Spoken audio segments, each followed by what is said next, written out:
Welcome to Luca and Miguel. Enjoy the video. You begin by confirming prerequisites. Your Apple ID with two-factor authentication enabled, a verified email, and a payment method. Once done, open Developer. Apple, and choose Account. Sign in with your Apple ID credentials and accept any new terms. Make sure to select whether you're enrolling as an individual or organization now, because that determines required documents. If you're an organization, gather DUNS and legal authority info before proceeding to enrollment. This avoids delays and keeps the process linear. Once signed in, proceed to enroll and fill your developer profile step by step.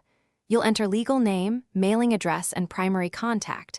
Accuracy matters because Apple verifies these details.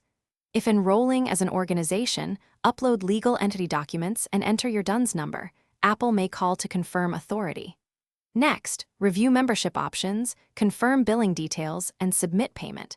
Make sure to read the agreement. Agreeing completes the enrollment submission and triggers Apple's verification workflow.